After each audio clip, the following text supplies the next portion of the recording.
Look at Thielen.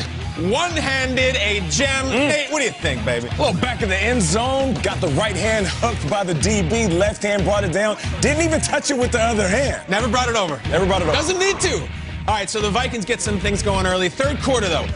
You come out after they've scored 7 points in the third quarter all year. They've played many third quarters, but this is how you start a second half. Cordell runs it out of the end zone as he does every single time. Sometimes it doesn't work. This time it does. Look out. He gone.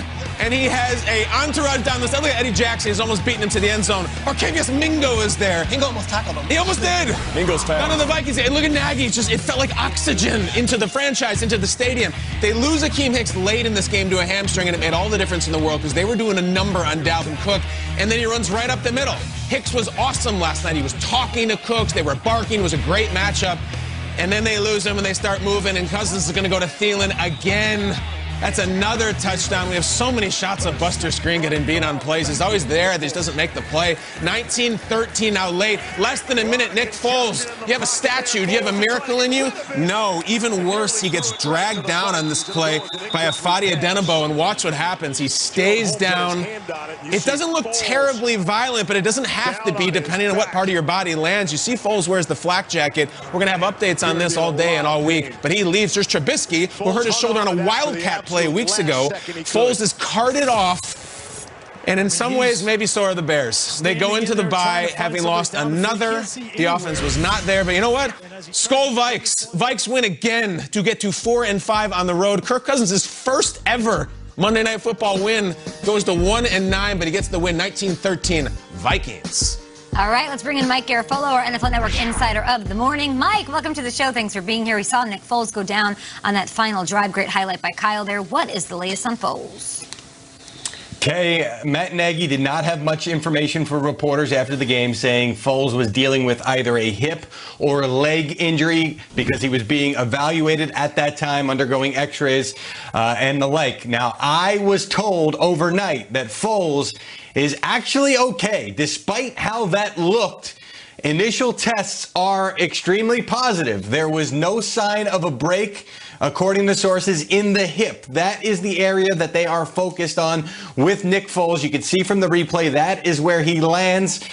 So the maybe immediate fear was that there was a fracture in the hip, but tests taken at the stadium did not reveal a fracture. So that is really good news for Nick Foles, at least initially. He's going to have to continue to undergo tests. But as the Bears left the stadium last night, and again, heading into a bye, they thought to themselves, well, maybe we're going to have Nick Foles available for us after the bye. Now, the thought is also that they might have Mitchell Trubisky available to them after the bye as well, as he's working his way back from a shoulder injury that he suffered a couple of weeks ago. They've been reluctant to even entertain the thought of putting Trubisky back in.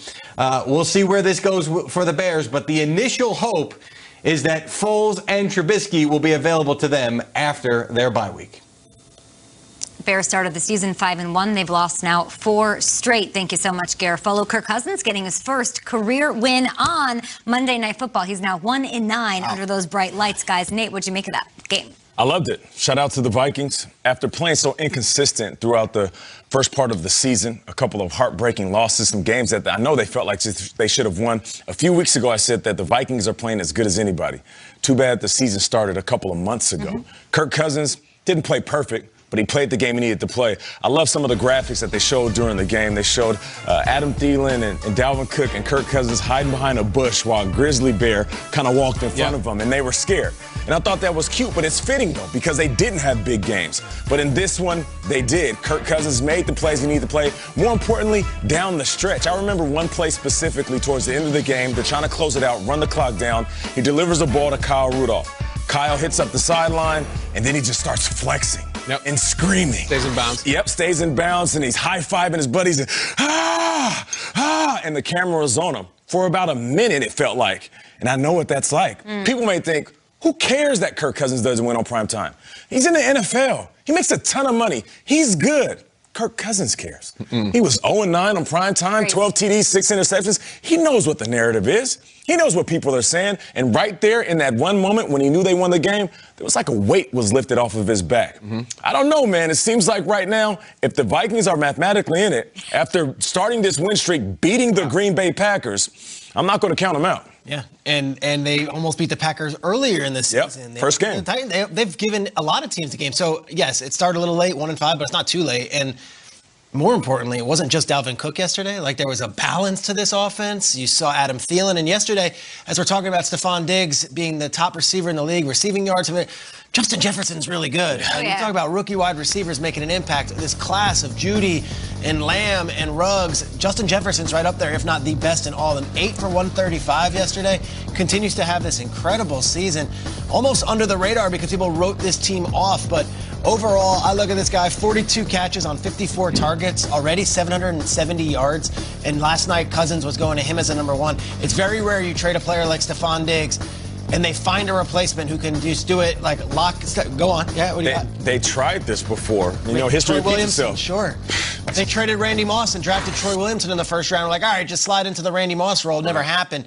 Justin Jefferson, he's not Stephon Diggs. He might not be Stephon Diggs for a couple of years, but he sure is on his way to something. And I thought last night, getting those guys involved, they're a team I don't want to face. I don't know if they're going to make the playoffs. It might be too late. It really might be. It's a loaded NFC West. But I do like the fact that they didn't just let the season go a couple of weeks ago, and now they've got some juice. They do have some juice, and I thought last night they were okay, and they just had to be okay to beat the Bears. I just looked at this game, and I thought the Vikings were all right. I thought that just the Bears were terrible. And if you feel sick, you got to puke. You have to purge. You have to get it out. I need someone to jump in the boat. And I would just think, they got a kick return touchdown to start the second half. Oh, my God. Here we go. Got something. Bear down. No. Crazy camera angle. Bears fans, I need you to bite a stick here so you don't swallow your tongue. After the kick return touchdown, this is the Chicago Bears offense. Oh, boy, here we go. 3 and out, punt. 3 and out, punt. 3 and out, punt. 3 and out, punt. Turnover on downs. Turnover on downs. That was the second half after the kick. That was it. The defense outscored the offense again. And this is on a night when you're at home, you're on national television, as you will be in your next game. Yep. You had a new coach calling plays. Your Pro Bowl center was back in the lineup. You got a special teams touchdown. You were playing against one of the 2 or 3 worst passing defenses on the planet.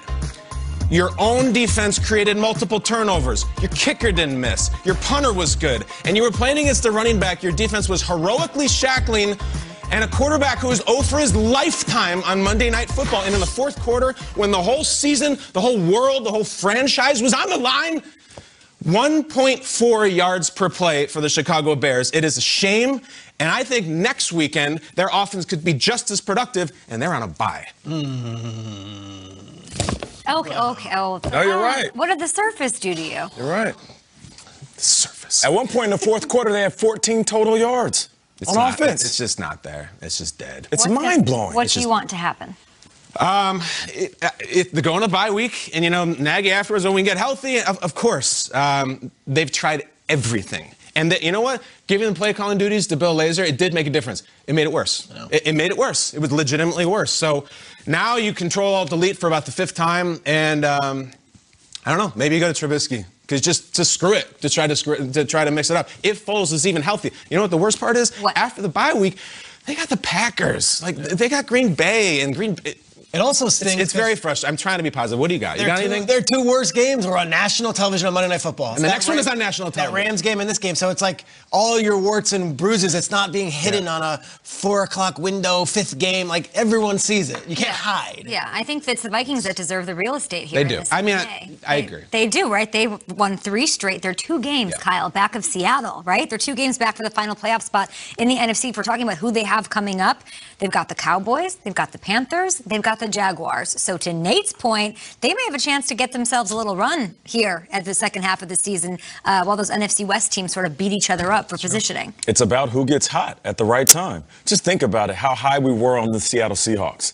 And all of a sudden we're like, wait a minute. No. I don't know if I want to be riding shotgun in that bandwagon. Yeah. And now all of a sudden you have the Minnesota Vikings really feeling themselves. Defensively doing what they need to do. Offensively, name a spot that they're not good. If Kirk Cousins plays good football, Dalvin Cook could be the best running back in football. Justin Jefferson is a beast. Adam Thielen, one of the best route runners in the business. Their biggest enemy is math. That's what Peter was talking Exactly. about. It might just be a boat race where you can't. They just lost too many games. The Lions are 4-5 too. It's not like it's just no doubt. The math is tough. But listen, mark my words. There's a lot of good teams we were all high on that will fall off at the end of the season. No doubt. November, December is going to shake some things out. At GMFB, we have Blake Shelton on the show today. You Oh, guys cool. will talk Yeah. everything from All Red to the Red Sea out there. We're going to talk all of the things, but we've got a matchup on Thursday night. That's why he's coming on the show to talk about the Cardinals, his Kyler Murray going up against Russell Wilson. I cannot wait. This is